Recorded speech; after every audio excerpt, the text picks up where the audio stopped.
लोग welcome to your own family fit परिवार। आज का वीडियो होने वाला है बहुत स्पेशल, क्योंकि आज हम ऐसी खास टॉपिक के बारे में बात करने वाले हैं जो कि हमारी फीमेल व्यूअर्स से रिलेटेड है।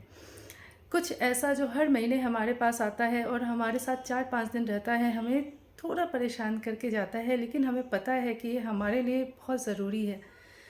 ये क्या है? जी हाँ, आपने सही गेस किया है। ये है पीरियड्स, यानी मेंस्ट्रुअल साइकिल, यानी एमसी। और भी इसके बहुत सारे नाम हैं, बहुत सारे लोग इसे ऋतु कहते हैं। तो ये हमारी बॉडी के लिए बहुत इम्पॉर्टेंट होता है, ये हम सभी जानते हैं, लेकिन हम थोड़ा परेशान होते हैं। पहला तो हमारी बॉडी में थोड़े डिस्टर्बेंस होते हैं उसकी वजह से, दूसरा हमारी कुछ पौराणिक मान्यताएं हैं। आज मैं इन्हीं पौराणिक मान्यताओं के बारे में बात करने वाली हूँ कि क्या इनको फॉलो करना हमारे लिए इम्पोर्टेंट होता है, हमारे लिए इतनी मान्यताएं और इतने बंधन क्यों बनाए गए हैं उन 4-5 दिनों के लिए। तो हम जानते हैं ये पीरियड्स कब स्टार्ट होता है। ऑनसेट ऑफ पविट्री इन फीमेल बॉडी, मतलब जब बॉडी 9 से 13 ईयर्स के बीच में आती है, तब जनरली एक साइकिल स्टार्ट होती है जिसको कहते हैं मेंस्ट्रुअल साइकिल। बहुत सारी जगहों पर इस साइकिल के पहले दिन को सेलिब्रेट किया जाता है, क्योंकि इससे ये इंडिकेशन मिल जाता है कि हमारी बच्ची या हमारी बहन का शारीरिक विकास आंतरिक रूप से अच्छी तरह से हो रहा है और फ्यूचर में ये एक बच्चे को जन्म दे सकती है। तो इस बात की एक तरह से तसल्ली हो जाती है और इस चीज़ को सेलिब्रेट किया जाता है। जनरली इस प्रोसेस में, ये प्रोसेस थोड़ा कॉम्प्लिकेटेड होता है बॉडी के लिए, क्योंकि इस प्रोसेस में बहुत सारे ग्लैंड्स, बहुत सारे हार्मोन्स और एक बॉडी का पूरा फंक्शन, जिसको रिप्रोडक्टिव फंक्शन कहते हैं, रिप्रोडक्टिव सिस्टम कहते हैं, वो इन्वॉल्व होता है।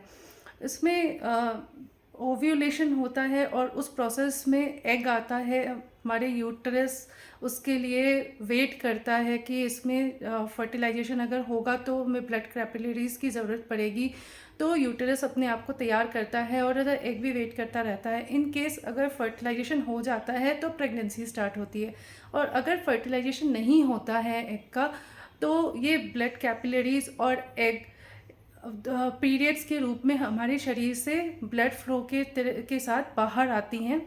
और उस प्रोसेस में जो हमारा रिप्रोडक्टिव सिस्टम होता है, उसको बाहर से भी ब्लड की ज़रूरत होती है, क्योंकि बाहर का जो ब्लड होता है वो सर्कुलेशन सिस्टम का होता है, और वो हमारे रिप्रोडक्टिव सिस्टम को बाहर से ऑक्सीजन और अदर वाइटल न्यूट्रिएंट्स जो कि हमारे रिप्रोडक्टिव सिस्टम को काम करने के लिए ज़रूरी होते हैं, वो प्रोवाइड करता है। इसके साथ में हार्मोनल ट्रांजिशन तो चलता ही रहता है, और इस ब्लड का सही तरीके से बाहर आना बॉडी के लिए बहुत ज़रूरी होता है।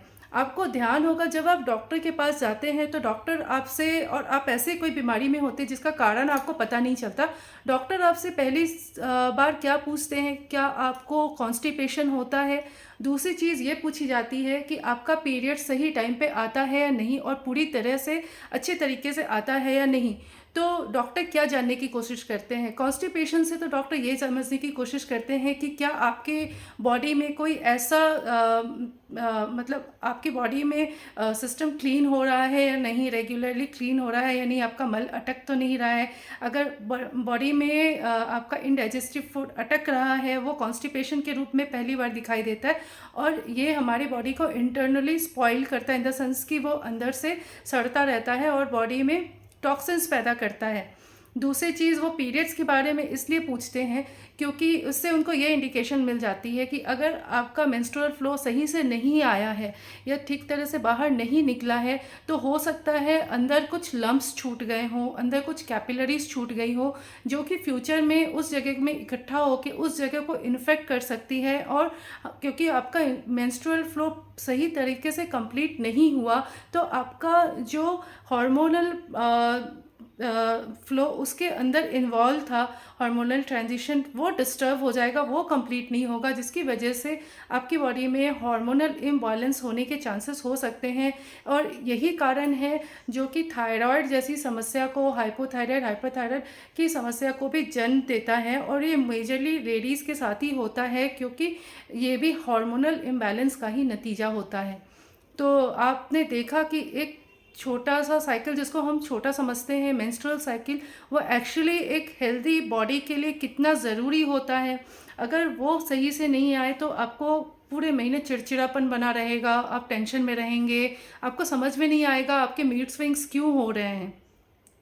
सो हमारी जैसे ये मेंस्ट्रुअल साइकिल शुरू होती थी, तो अगर आपको याद हो हमारे एल्डरली लेडीज़ हमारे पास कितनी सारी नसीहतें लेकर आती थी जो कि हमें फॉलो करना बहुत मुश्किल लगता था। जैसे कि आपको उस समय में खट्टा नहीं खाना है, आपको बाहर का खाना नहीं खाना है, आपको बहुत ज़्यादा घूमना नहीं है, एक जगह बैठे रहो, आप ज़्यादा उछल कूद मत करो, भारी चीज़ें मत उठाओ, और उसके अलावा आप बाल मत धो, अब नए कपड़े मत पहनो, पूजा मत करो, ये सारी चीज़ें।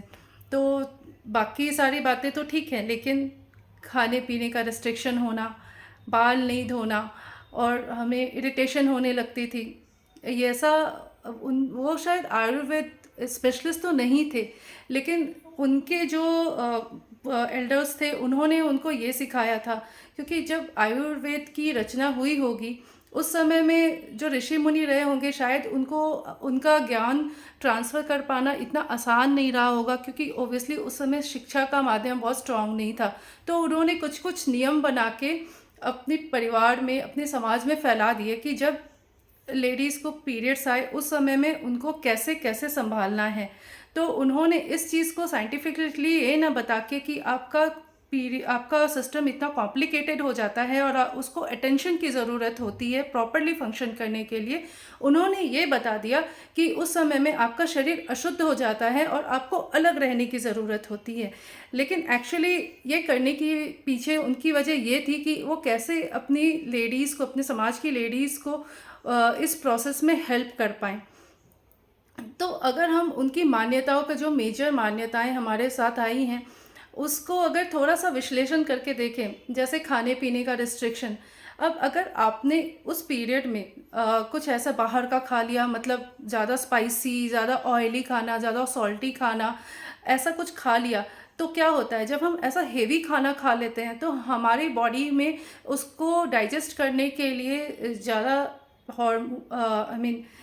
ज़्यादा एंजाइम्स लगते हैं, ज़्यादा chemicals under secretion, digestive enzymes लगते हैं, और ब्लड फ्लो भी हमें ज़्यादा लगता है, क्योंकि पूरी की पूरी डाइजेस्टिव सिस्टम को अटेंशन चाहिए होता है और उसको ज़्यादा ऑक्सीजन चाहिए होता है। तो उस टाइम में क्या होता है कि जो ब्लड फ्लो हमारे रिप्रोडक्टिव सिस्टम को जाना चाहिए था, ज़्यादा ऑक्सीजन, ज़्यादा ताकत देने के लिए, वो सारी चीज़ें डाइजेस्टिव सिस्टम की तरफ शिफ्ट हो जाती हैं।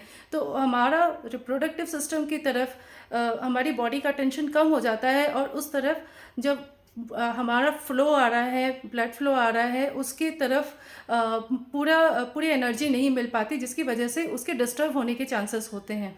इसलिए पहले के ज़माने में तो अचार भी गरिष्ठ फूड में ही आता था, लेकिन अब के ज़माने में तो खैर उसकी कोई लिमिट ही नहीं है, तो अचार तो बहुत ही ईज़ी चीज़ें हो गई हैं आज के लिए। लेकिन हमारे बड़े बुज़ुर्ग इस वजह से हमें ऐसा खाने के लिए मना करते थे। अब दूसरी चीज़, आप पूजा नहीं कर सकते, नए कपड़े नहीं पहनिए, मेकअप नहीं करिए, नेल पेंट्स मत लगाइए, ये सारी चीज़ें। अच्छा, मेकअप और नेल पेंट्स की बात करते हैं। जहाँ तक मेकअप और नेल पेंट्स की बात है, तो अगर आपको एक हेल्दी बॉडी चाहिए, इसके बारे में मैं अलग से एक अच्छा वीडियो बनाऊंगी मेकअप और नेल पेंट्स के बारे में। हमें आइडियली मेकअप और नेल पेंट्स का इस्तेमाल करना ही नहीं चाहिए। क्यों? क्योंकि हमारी जो स्किन होती है वो खुद बहुत बड़ी एब्जॉर्बेंट होती है, वो सारे केमिकल्स को एब्जॉर्ब करके हमारे सर्कुलेटरी सिस्टम में पहुंचा देती है, जो कि हमारे हार्मोन्स को, हमारे ग्लैंड्स को कहीं ना कहीं से ये केमिकल्स बहुत ही बुरी तरह से अफेक्ट करते हैं। तो इसलिए कहा जाता है कि उस टाइम में, क्योंकि हमारी बॉडी को रेस्ट की ज़रूरत होती है, इंटरनल फंक्शन को रेस्ट की ज़रूरत होती है, उस टाइम में आप मेकअप मत कीजिए, नेल पेंट्स मत लगाइए, क्योंकि उनके केमिकल्स भी बहुत स्ट्रॉन्ग और हार्श केमिकल्स होते हैं।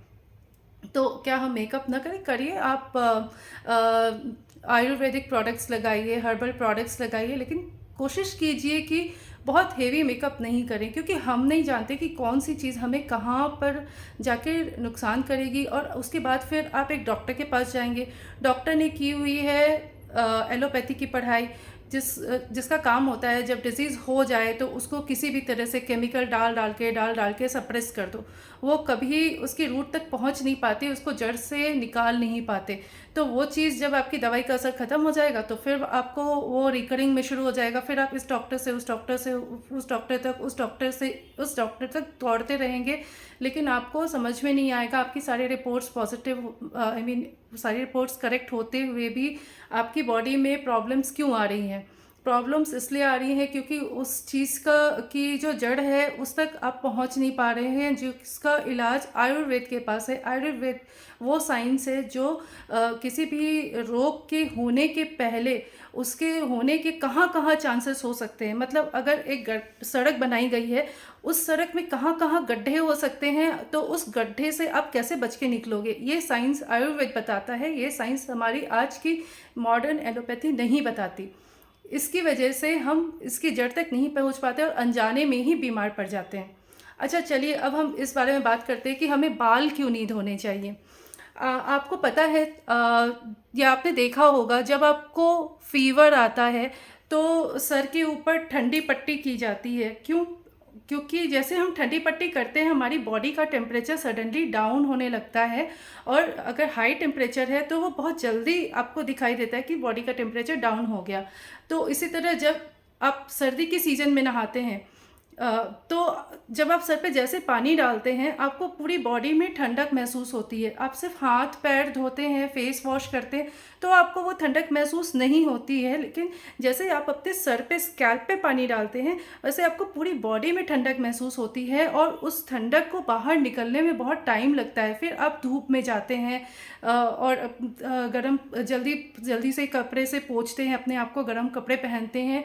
ये मैं सर्दी की बात इसलिए कर रही हूँ क्योंकि आपको पता चलता है कि हमारी बॉडी का टेम्परेचर कितनी जल्दी डाउन होता है जब हम सर में पानी डालते हैं। ये आपको सर्दियों में ज़्यादा समझ में आता है। तो यही चीज़ हमारे साथ होती है जब हमारा पीरियड्स चल रहे होते हैं।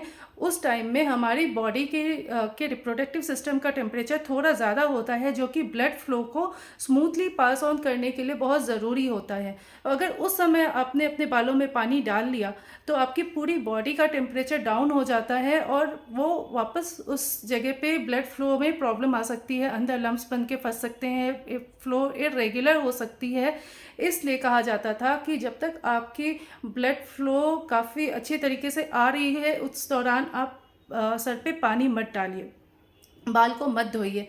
तो अगर ऐसा कभी हो जाए कि आपको लगे कि आपको बाल धोना ही है, तो आप जो बॉडी का आपका टेम्परेचर है उससे 1 या 2 डिग्री ज़्यादा गर्म पानी, बहुत गर्म पानी कभी भी सर पे नहीं डालना चाहिए, लेकिन जो ताज़ा पानी नल से आता है उस पानी की जगह आप थोड़ा गुनगुना पानी सर के ऊपर डालिए, ताकि बॉडी का टेम्परेचर जल्दी डाउन ना हो। और ज़्यादा देर तक पानी में मत रहिए, आप जल्दी बाहर निकल के धूप में बालों को सुखा लीजिए, एसी में डायरेक्टली मत जाइए, ताकि आपकी बॉडी का टेम्परेचर मेंटेन हो सके और वो फ्लो में बहुत ज़्यादा रुकावट ना आए।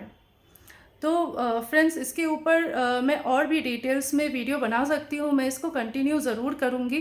उम्मीद करती हूँ कि आज का वीडियो आपके लिए बहुत हेल्पफुल रहा होगा। काफ़ी लंबा वीडियो हो गया है तो आज मैं इसको यहीं पे ख़त्म करती हूँ, लेकिन आप आपके फ्रेंड्स के साथ में इस वीडियो को ज़रूर शेयर कीजिएगा, क्योंकि ये बहुत ज़रूरी बातें हैं जो हम सबको जाननी चाहिए। और वीडियो को लाइक शेयर सब्सक्राइब ज़रूर कर दीजिए, आपके कमेंट्स मुझे ज़रूर बताइएगा। तो फिर मिलते हैं एक इस टॉपिक में की अगली कड़ी में, तब तक के लिए नमस्कार।